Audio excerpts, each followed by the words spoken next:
Ladies and gentlemen, pay attention. This is your boy, the Coach, from the WWE. I would like to welcome you to the very first wrestling podcast in the world to take you on a weekly deep dive into classic matches along with legends of the squared circle. Enjoy the discussion. Enjoy the back and forth. There's so much to get into. Ladies and gentlemen, this is the Payoff. The streak isn't over. This is Tom Healy, and as always, I am joined by my co-host. For how long, I don't know, because for those of you that listened to last week's episode know, decided he was going to shit all over Hogan and Andre at WrestleMania 3. What did you even give the ranking? That was a 6.5. A 6.5. To your 10. A 6.5 to my 10, and to Dave Meltzer's -4 stars. Yep. Let me tell you something. That is fucking fantastic. And there is nothing that could possibly beat Hogan and... Well, you know what? We might just be covering something better. Dude, I am really pumped to cover this one. But first, how in the hell are you doing, my friend? I will get over you being mean to me, but that's okay. And so, it'll be all right. So, this is exciting, though. Again, on the road to WrestleMania, you and I both very excited about this one. Well, the Payoff is on the road to WrestleMania, and you and I are literally soon on the road to WrestleMania. Payoff time. I'm getting pretty excited, dude. We're getting closer and closer. Pretty excited. The road's getting a lot shorter. Yeah. But I'll tell you what, if you're going to go to WrestleMania, you go with an expert WrestleMania weekend navigator. Right. Yeah, exactly. And so... I may not be a Brock Lesnar guy, but, you know... Well, and the card's coming together, but who knows what we'll get. So, but either way, of course, we are on the road to WrestleMania. We want you to stay on the road with us, so make sure to subscribe to the show. Give us those 5 stars, Apple Podcasts. Spread the word. We need you guys. That's what we look forward to. More and more people talking about the podcast and the Payoff, and that's how we get that word out. So, of course, that's social media, at Payoff Pod. There's at Payoff Jeff, at Payoff Tom. We are out there. We are communicating. We are looking to do more and more, so expect to see more. We are on the road. It's just going to keep mixing it up. And, send us those suggestions. You guys can tell for, long-time listeners, like, we try to incorporate stuff. We do things a little differently every week. And so this week, too, is another week we're going to do things a little bit different as well. So because this match is long and the entrances are long and the vignette before the match is long, what we decided to do is we're going to hit play right now. And as they do the build and the entrances, we're going to talk about the build. We're obviously going to watch the match live, and then after the match, we'll give our payoff scores. So for those of you who want to follow along, we're going to hit play here in just a second.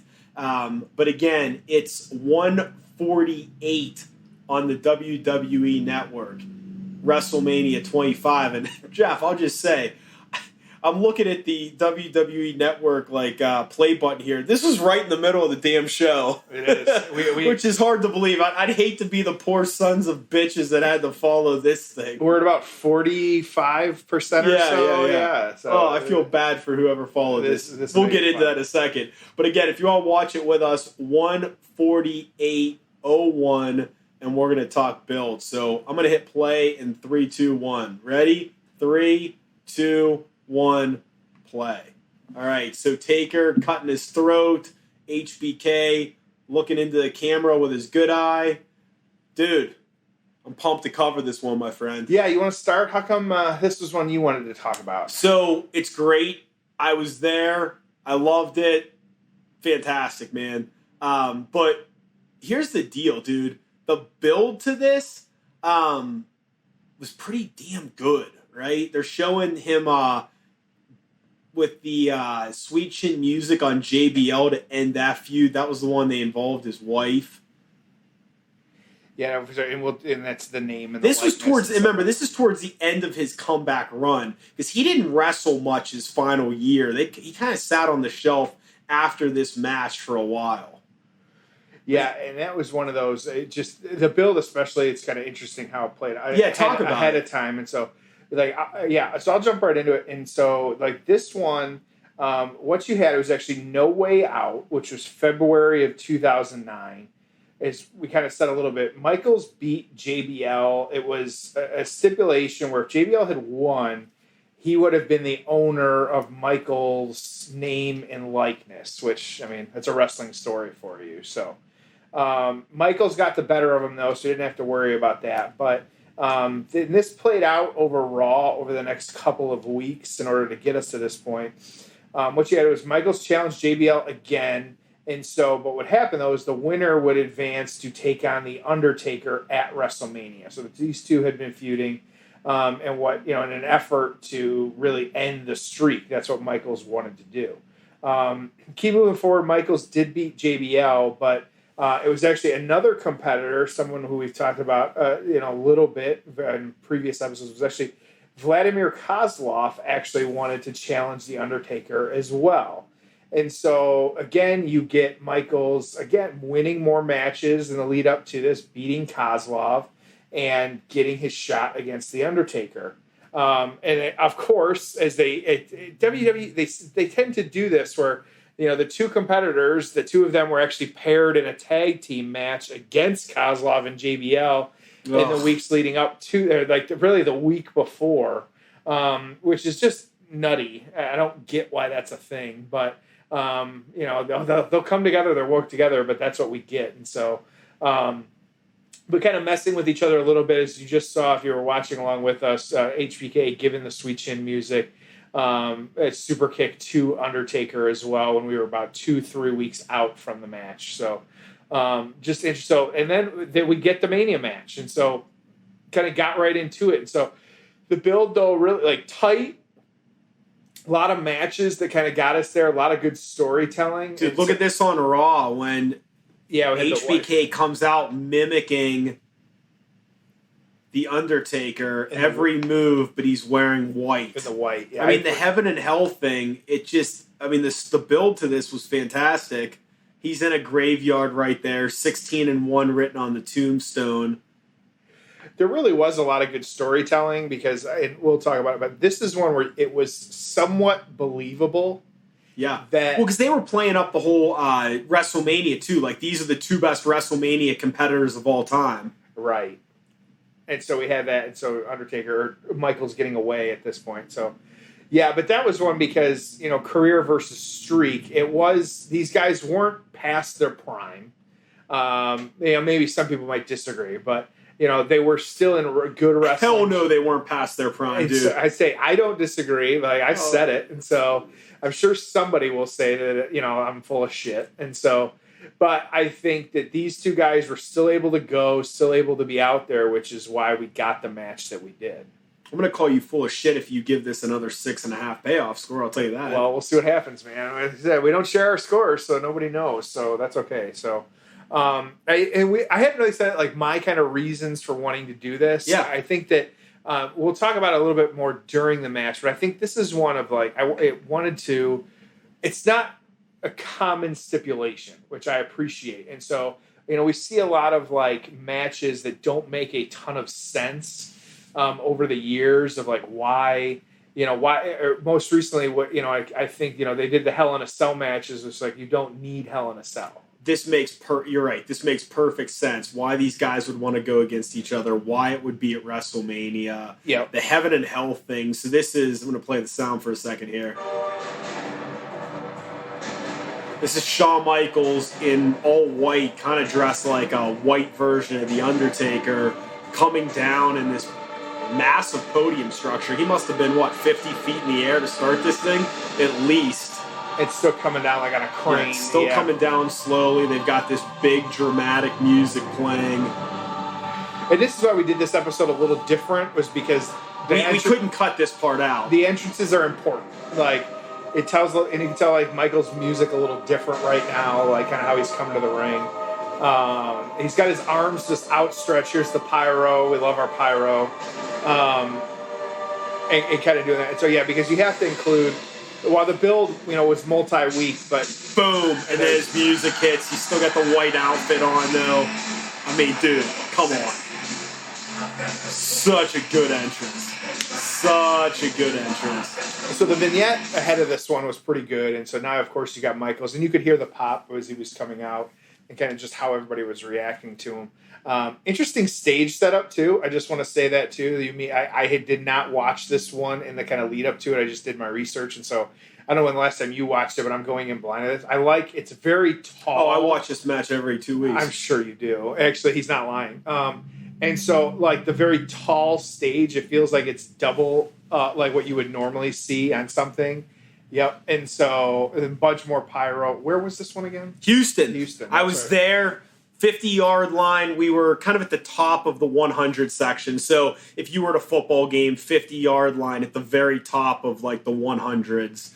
Pretty good seats. So, the setup is very cool. I'm digging what they're doing with that because it'll definitely be interesting, especially this year with Tampa and having the boat there, and so how they play off that will be fun. But this is one of those where I think it's just a good utilization of where they were and kind of using the space and stuff like that. So, yeah, awesome entrance. So this one was in Houston, WrestleMania 25, April 5th, 2009, 72,000.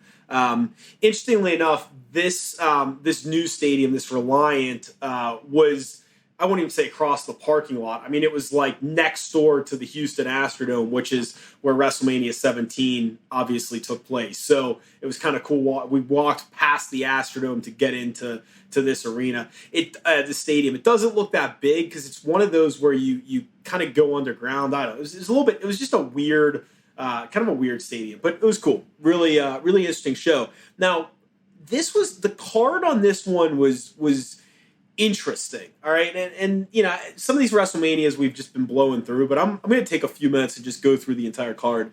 The pre-match, which I believe was on the, whatever the pregame show at that time was called, was Carlito and Primo, the Colognes. They defeated Morrison and Miz in a Lumberjack Tag Team Championship match that unified the two brands' titles.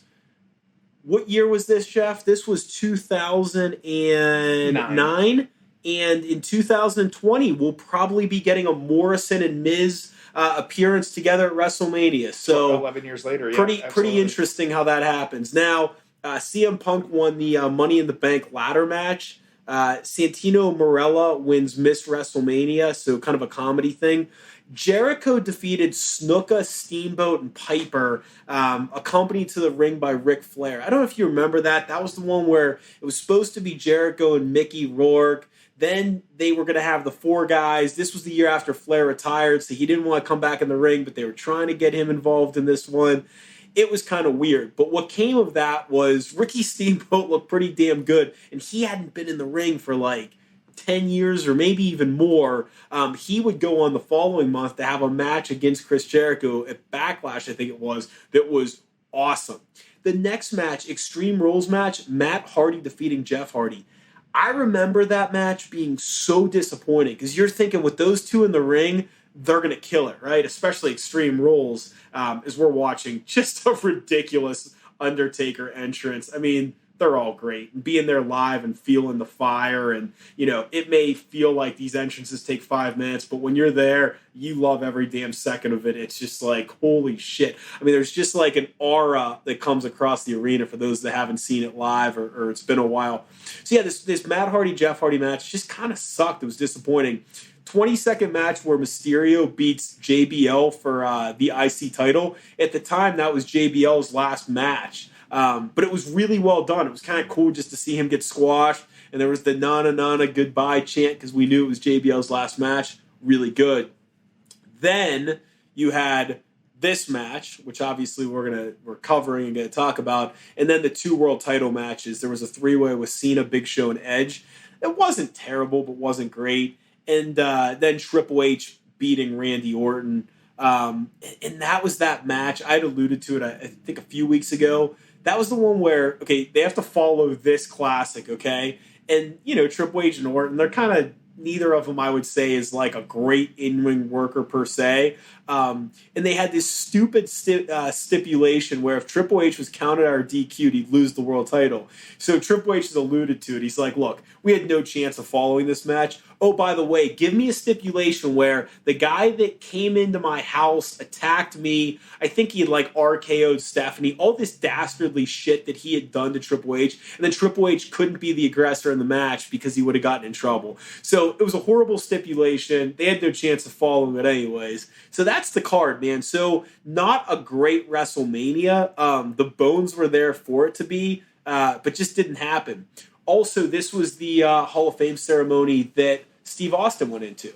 So as big of a name introduction as you can get. That actually took place, before the main event. And Steve Austin came out in an ATV. Place went nuts, beers, the whole deal.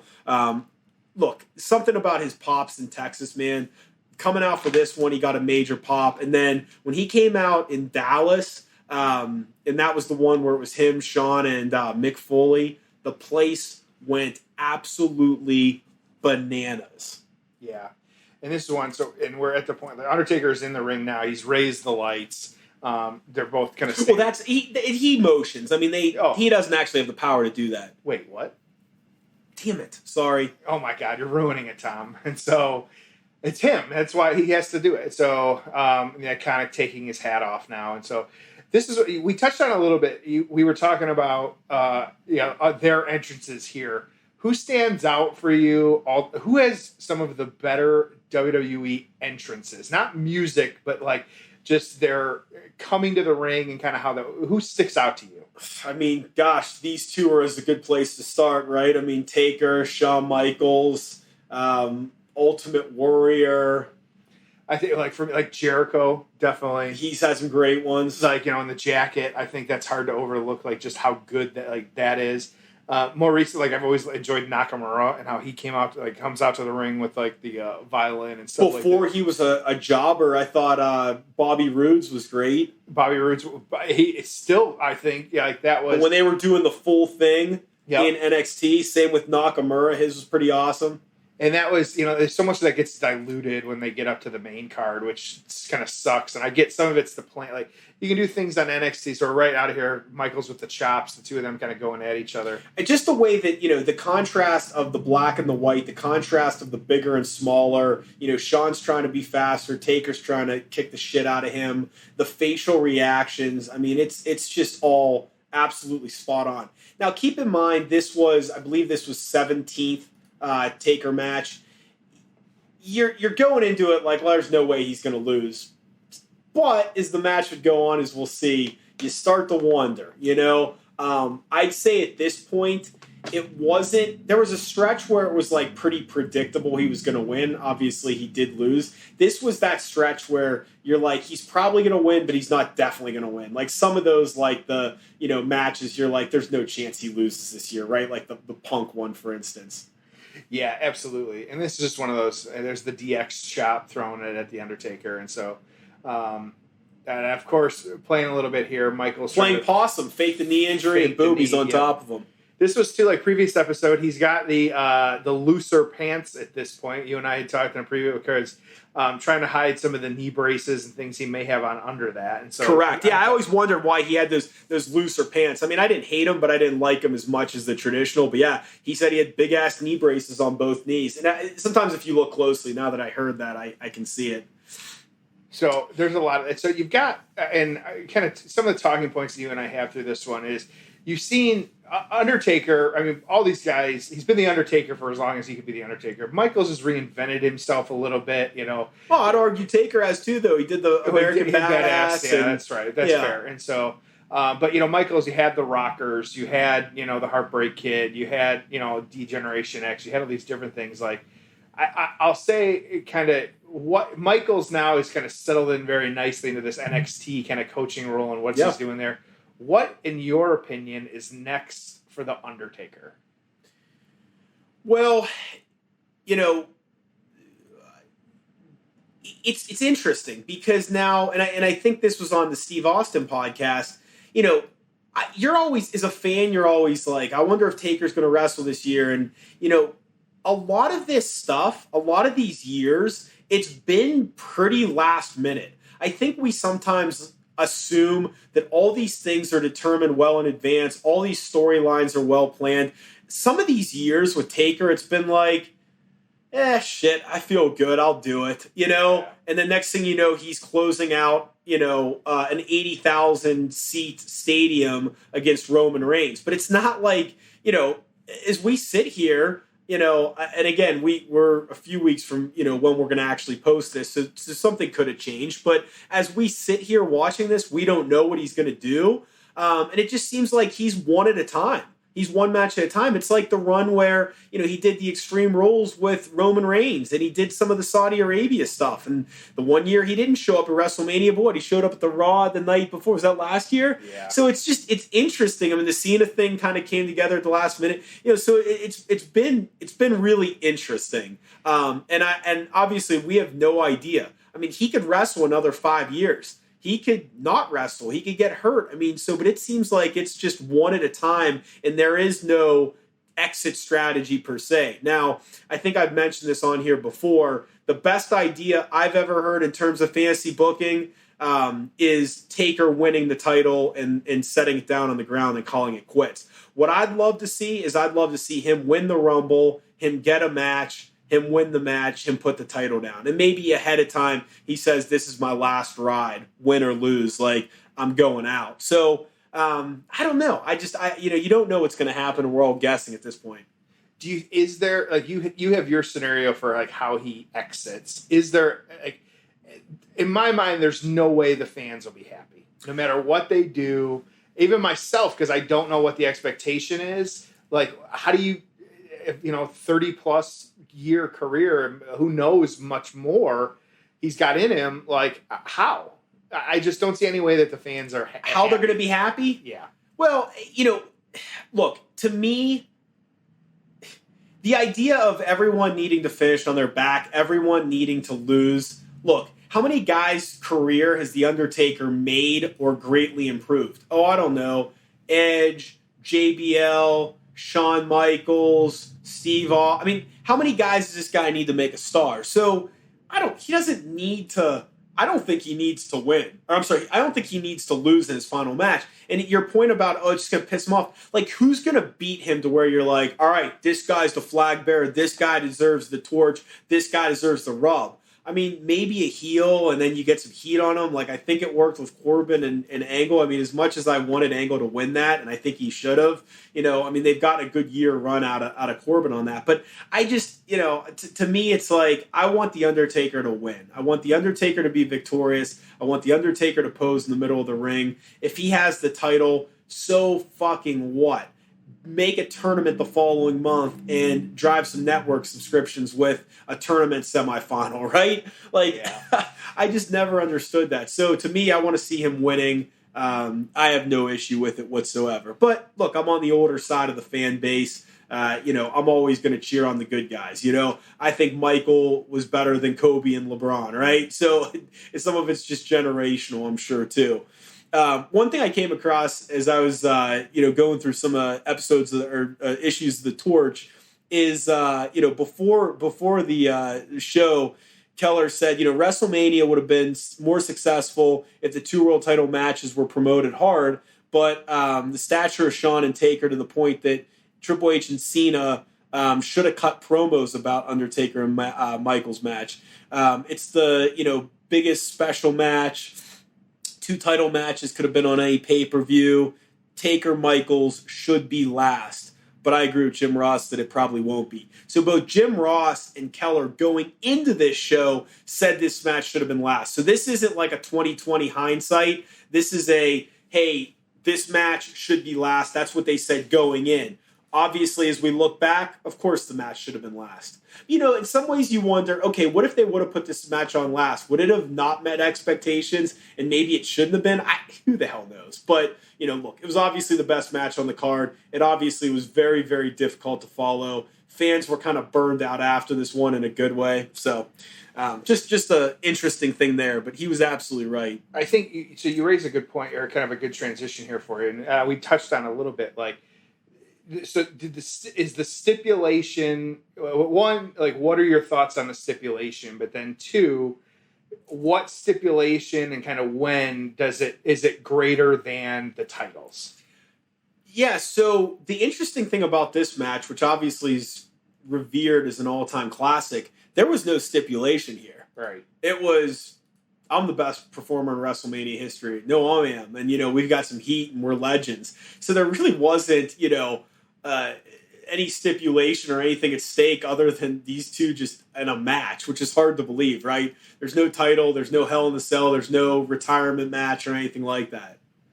Yeah, and this is one of those where I'm looking through some different, like I say, true stipulation. Like it was career versus streak. That was the story. The following year it was. Oh, I'm sorry. This one, yeah. So this one had nothing. Yeah, this one had nothing. So I think that one of the would this match have benefited from that? Like if it was getting pushed at this point, like what are you? I almost take the other view, which is I think if you put a stip on some of these matches, it takes away from them. So the following year when they did career versus streak, I didn't like it because I knew who was going to win. Right. Obviously, Shawn Michaels was losing, right? So I just really, unless it was a massive swerve, right? So I like the idea of, less is more sometimes, right? Like I don't do a stipulation for the sake of stipulation. Even like last year, Triple H Batista. Yeah, you knew it was probably his last match. So why make it a retirement thing? Then you just gave away the finish. Yeah. You didn't add anything to it. You didn't sell any more pay-per-views because Batista's career was on the line. All you did was say who the damn winner was going to be. So looking at this year, and by the time this episode was coming out, we went out. Who is Undertaker fighting at WrestleMania this year if he's fighting? I don't know if he's going to fight, but I think he might wrestle. I think he may sports entertain some people. Yeah, I gotcha. So, God, I have zero idea. I know McIntyre was the word on the street for a while. At the time we're listening, or the time this airs, I don't even know if Fiend or Goldberg's champion, but I could see them doing, a Fiend Taker match if Goldberg has the title. But I don't know. No one really jumps out now that I'm dying to see Undertaker for somebody. But I'm one of these guys that I like seeing him in the ring. Him and Reigns tagging together, I loved it. It was awesome. I'll take this guy for as long as he can compete and not hurt himself. And it sucks that him and Goldberg had that unfortunate incident where the match didn't come out the way it should have, because that was good, on target to be a really good match, and they were on pace to have a great 10-minute kind of back and forth big move type match like Goldberg did with Lesnar. So I like seeing him, but that's one of those two. And I think you raised an interesting point though, and almost to protect him a little bit. Do you make it a tag? Do you do a Brothers of Destruction type thing? And I can't see the two of them wrestle one more time. And that's what I wonder is they do that and kind of have that approach. So here we go. Catch them at choke slam. So Michael's up. Dude, look, everybody's standing. They're going crazy, dude.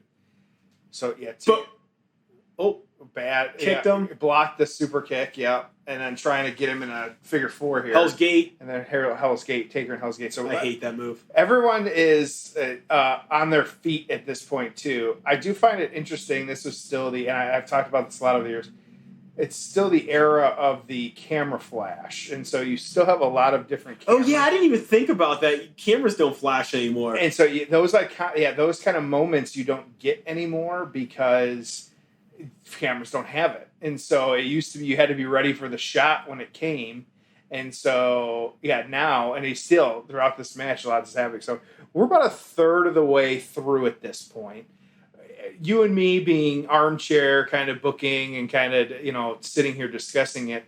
How much of the match do you think they did lay? And I couldn't find anything in my research. Twitter, let us know if it's out there. But how much of this do you think they laid out ahead of time? It's probably in the middle, right? So I don't think they went out and called it in the ring per se. I also don't think that they, Randy Savage WrestleMania 3 wrote down every move that they're going to do. Right. So I think they had a general idea. They had worked together a bunch. They probably knew the big stuff happening. They probably walked around the ring, and it's probably in the middle. Would be my educated guess. I think it's interesting too because some of the research I was finding was, and I don't know how much of this you saw. These two used to hate each other.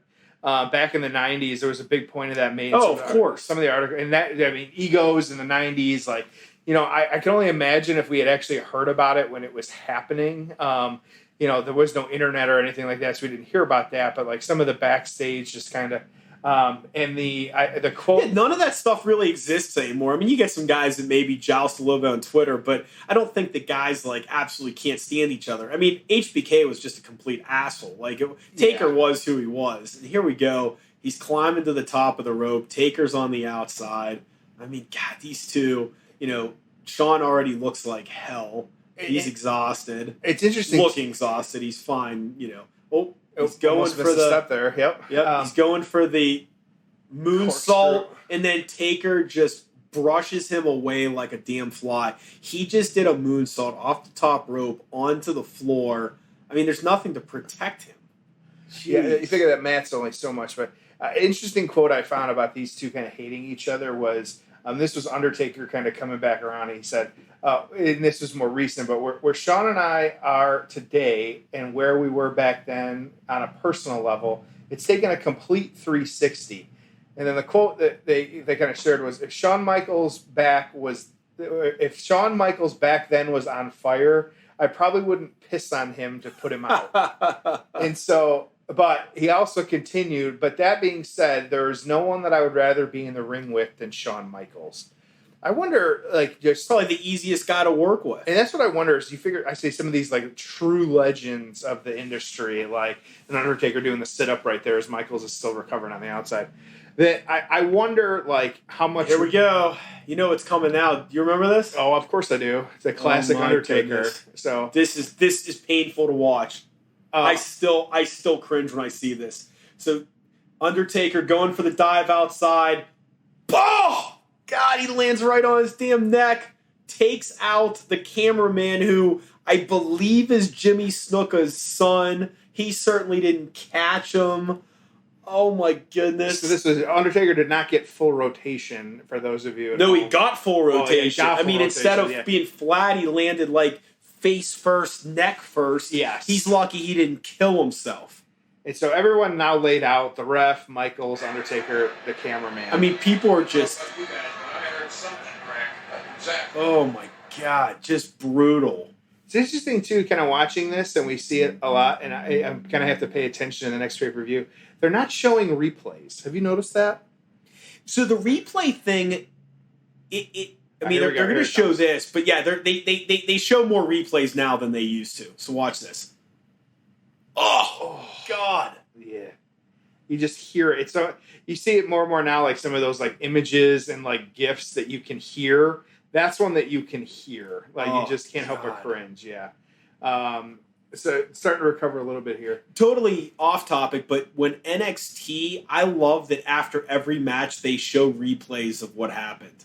And they don't do it on the main roster as often. Yeah. Watch it. Every match on a card. So when I'm buzzing through an NXT special and I'm some of the undercard stuff, I try to catch the finish, and then right after the finish I watch that. So I do that on matches I don't actually watch the full thing of. Yep. So, yeah, spoiler alert, Jeff and I don't watch every minute of current product wrestling that's out there. I will say I fast forward through just about everything so I know what happened, but I can't promise I watch every single match in its entirety. It's tough. I typically watch NXT every week because I can commit that time. I mean, it's good. Even there was a couple weeks ago at this point too, where you and I was like, hey, I was traveling. I was like, oh shit, what time's SmackDown on?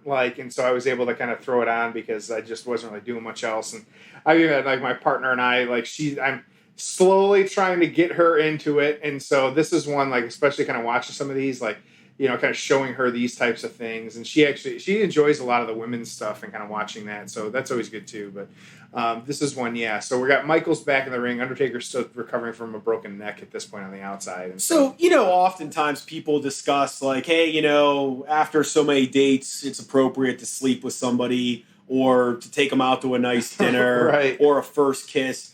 In your opinion, what's the appropriate number of dates prior to telling someone that you're a wrestling fan? You and I joke about this because when I first started dating my partner, we were like, "Oh, does she know yet that you're a wrestling fan?" Yeah, does she know your dirty, dark secret? I think she's perfectly. And if somebody heard that, they'd be like, "Oh, does he have a second family, or is he married, or right? No, just a mark." So when do you what do you think's appropriate? For me, I think it just came up naturally. I think part of the benefit was, okay, so how does it come up naturally? part of it, because when we were talking about like hobbies and things that we would do, like about one of the conversations was like me doing this. And of course the conversation is like, what kind of wrestling? Or like WWF wrestling. That was Undertaker just rolled back in after barely beating the 10 count there.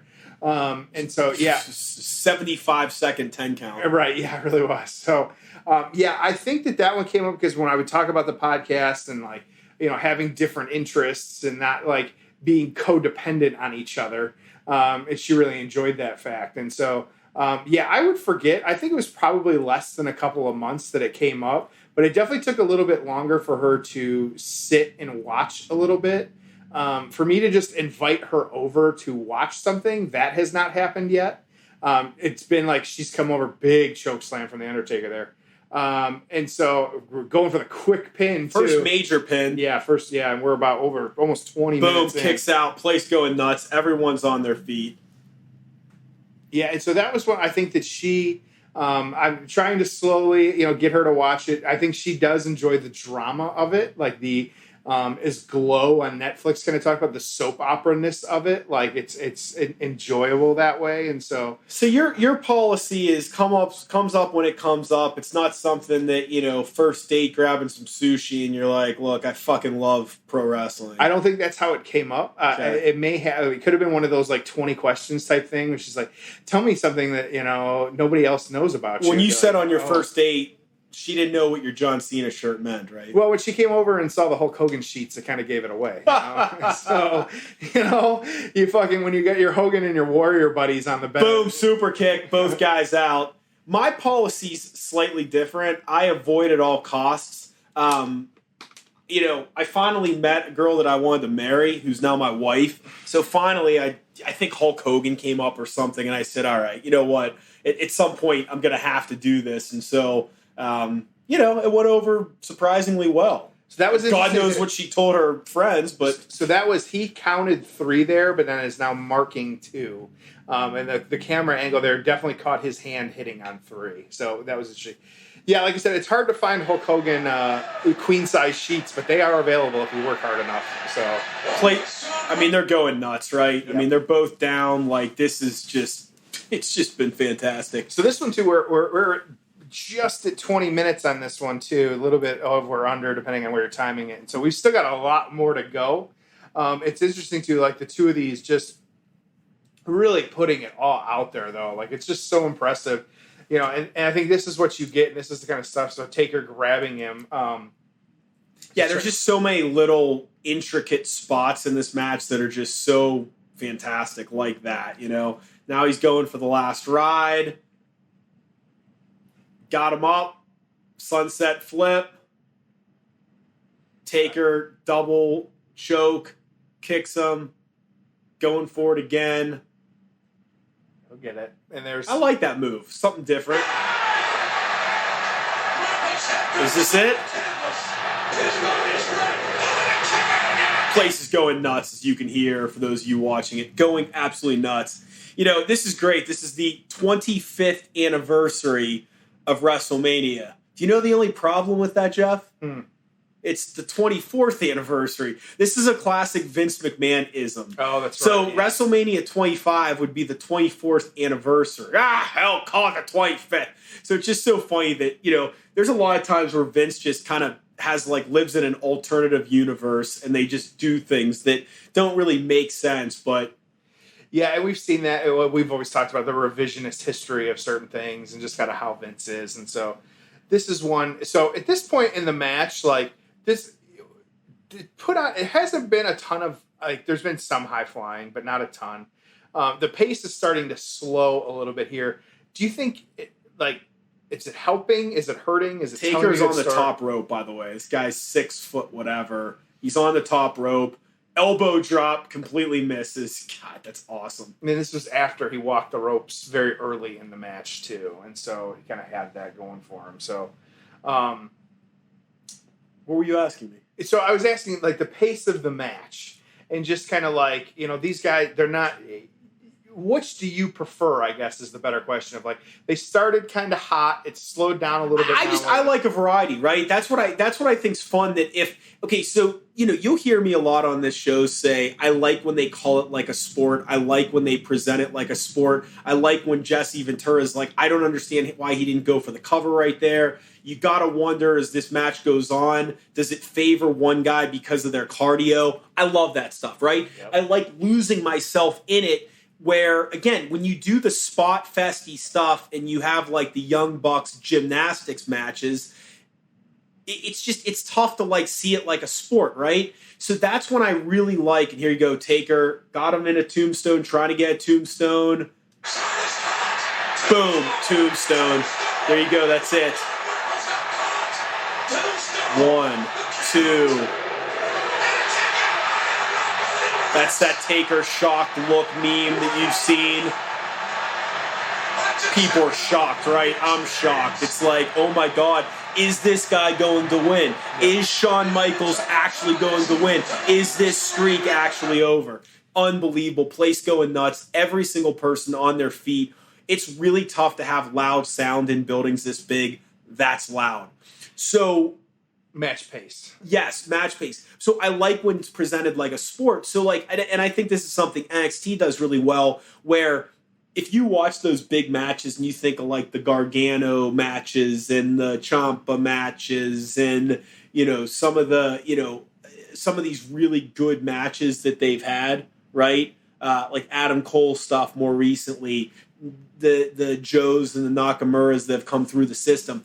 Those matches, they're always different, right? Some of them, it's like the bell rings and they go after each other. Some of them, it's they feel each other out. I like different types of matches. So I don't have I like my shit fast-paced. Some of them I like where it does go out and starts with a brawl. Some of it I like when it's a stare down. And that's where, Hulk Hogan, not the greatest in-ring wrestler ever, but he's so good at the psychology of things. They know when to tie up. They know when to slow down. They know when to speed up. So...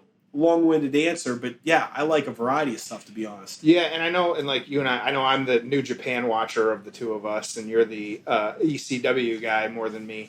I think that's one. Oh, what a freaking DDT there! Tornado DDT. Tornado DDT. I think that New Japan has always done a good job, and I've said this before. I don't listen with the English commentary. I listen with the Japanese commentary and because I think they do for me, it tells a better story if you have a 60-minute match or however long, like their Wrestle Kingdom, their Wrestlemania, for those of you that know. They're able to tell that story. And I think this match too, I don't think the pace, you don't need it to be super fast or flippy or anything. Like, if you tell the story in the ring, I think that's the important thing. And these two right now, like, even me sitting here right now, like, we know the finish and how this is going to go. But to those people there at the time, they had no idea. But for it's a big deal for someone to kick out of the tombstone. And so even at this point in his career, it didn't happen. And so we haven't seen the Sweet Chin music much, but he hits it. And so Michael's struggling. So it's planting that seed of the story. And he's taking him forever to climb the ropes right now. Michael's, but you believe it. But you believe every second of it. And so I think that's why it's so important, is to kind of tell that story. Slide back there a little bit, kind of catch him. So everyone is on their feet at this point. A huge elbow from Michaels, but too tired to make the pin. Almost, barely, can't get there. So it rolls the wrong way. So just really, there's even some fans, if you notice, literally jaws dropped, kind of trying to figure out what's going to happen next. So Michaels, we're going to tune the band. Here we go. So. Just really interesting how, if they can tell the story right, that's what I want. I don't need, some spot fat. And this too, like we've talked about in previous episodes, you don't know what's coming next. If there was table set up or ladder set up or, something happening like that, you're just waiting for them to use it for a spot.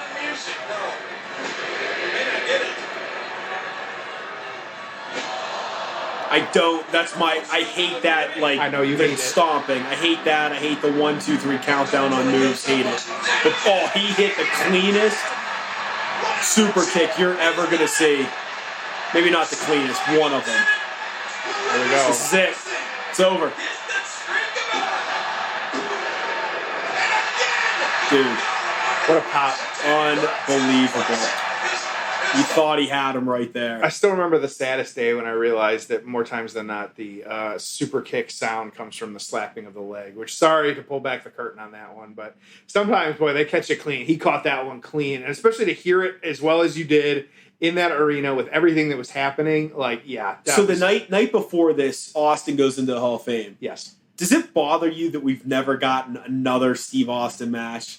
Like, I understand him retiring early, but would you have liked to have seen him against Lesnar, or CM Punk comes to mind? Have you ever thought about that? And what would you think if we got Punk Austin at WrestleMania? Especially now that you say that, he has very much more than a lot of these other kind of like legends.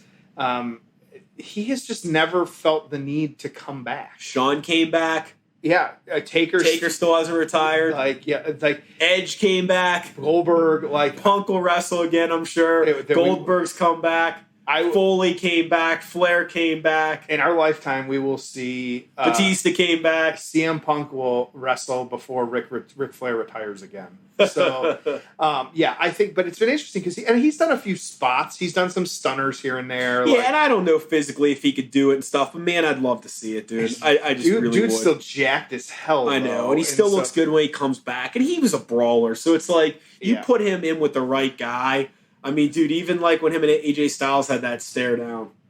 Well, and that's like, I wonder, like, you know, and it's me just spitballing, like, you know, because you, like, again, you just asked me this. I wonder, do you do like a Vince McMahon Stone Cold Survivor Series, kind of play those angles? Like, you know, I don't want Vince and the Authority back in any way, but just like that meaning it'll probably happen.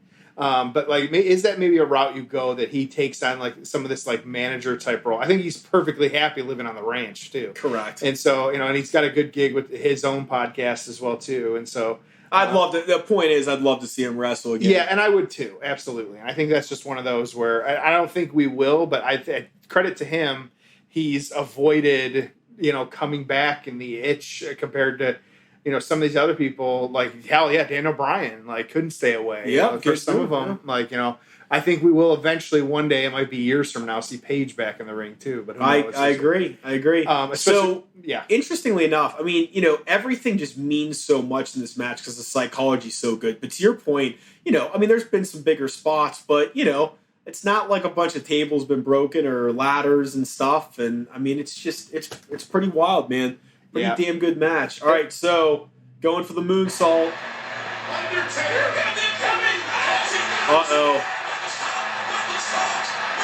Caught him into his tombstone. That's it. 1, 2, 3. Taker collapses. My initial thought as I watched it live and what I said to my buddy I was with,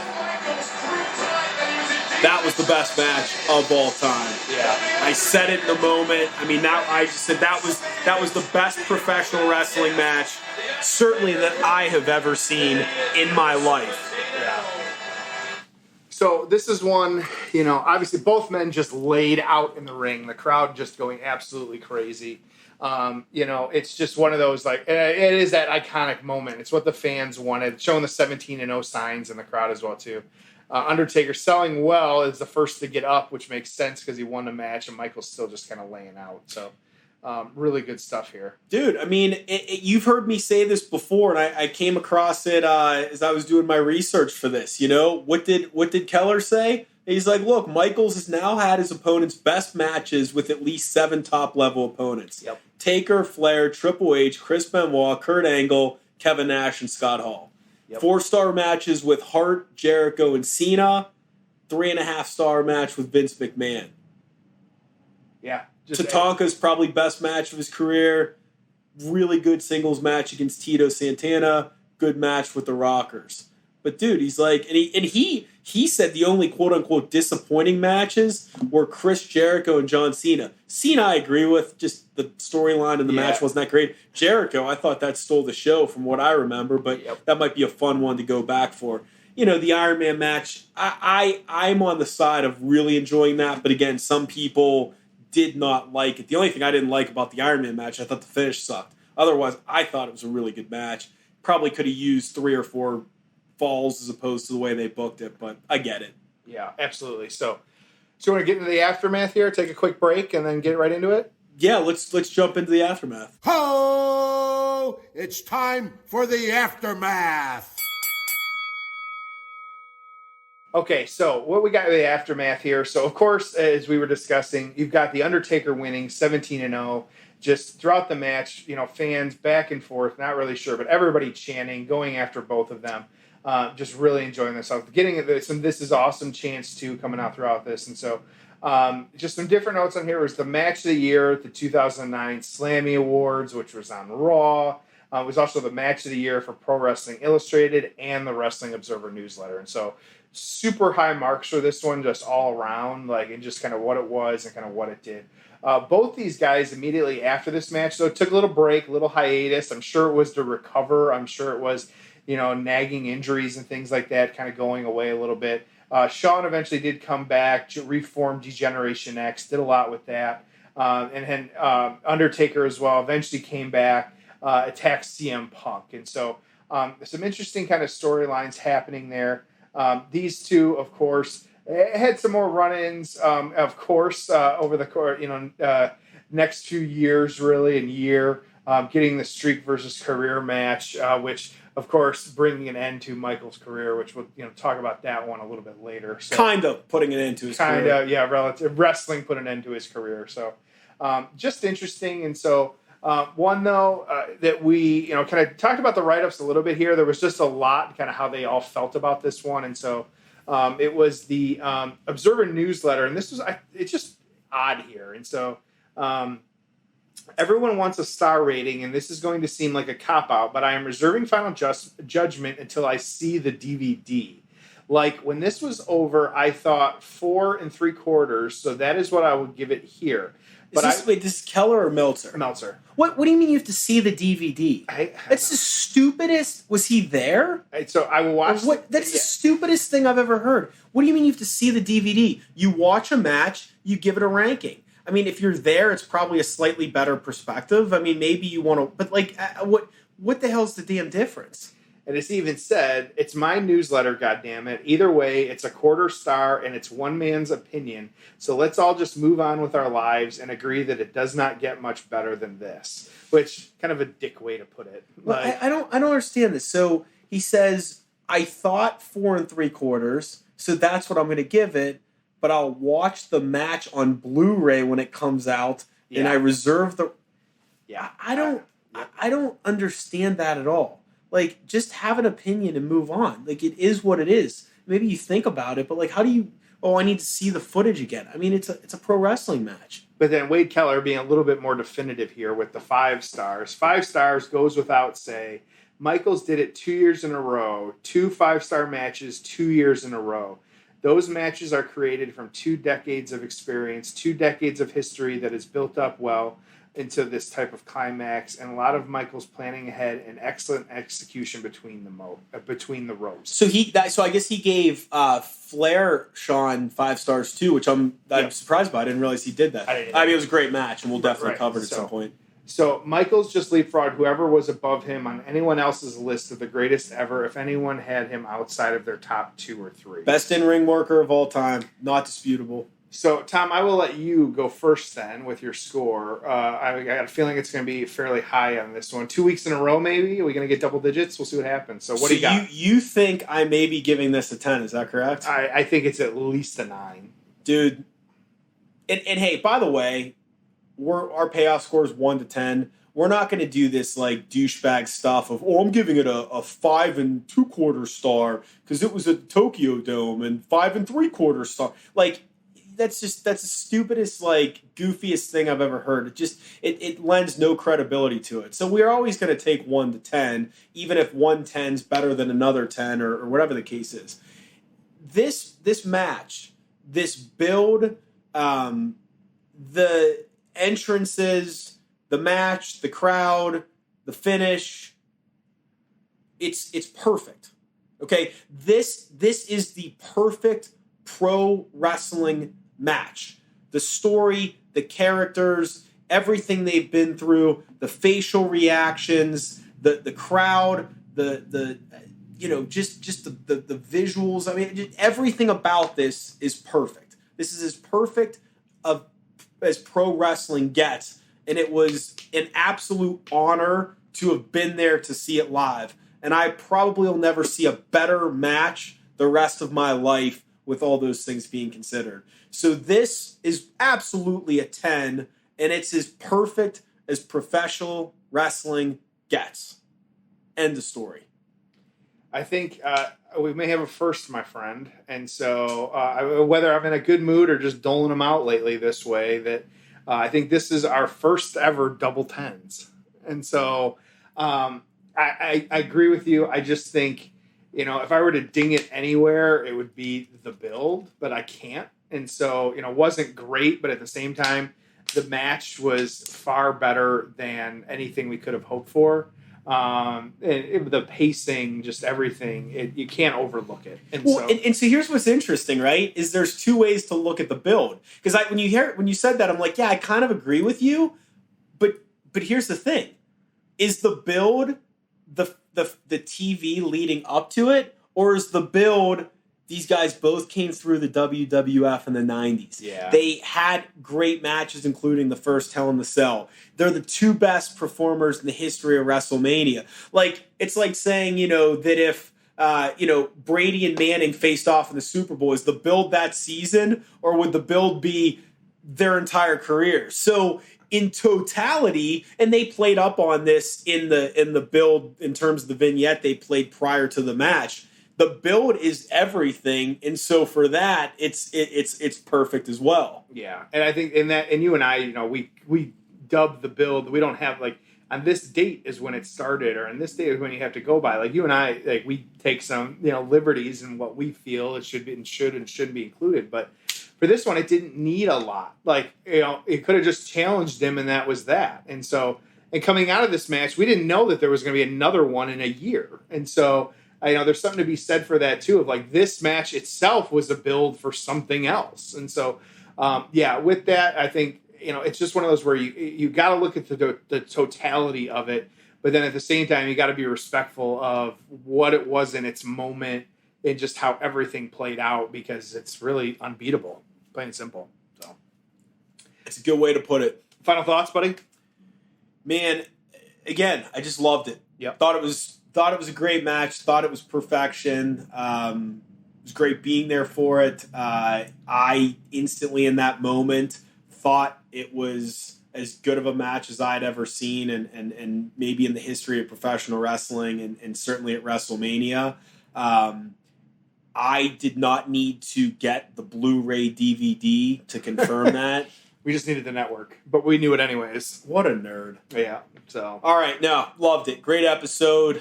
Close us out, my man. Yeah, good stuff. As always, you got both competitors. We try and always share, at Shawn Michaels and at Undertaker for the two of them on Twitter. Make sure to check them out. It just feels weird saying that Undertaker has a Twitter, but he does. So there you go. So make sure to check that out. As always, subscribe to the show if you aren't already. Give us those 5 stars on Apple Podcasts. Make sure to spread the word to your friends, family, anyone you love, all that good stuff. And so love doing what we do. Love being out here and talking wrestling, being on the road. And so, Tom, another step on the road to getting closer to take us home for this one. We are not your boy toy, so rest in peace. And thank you for joining us on another episode of The Payoff.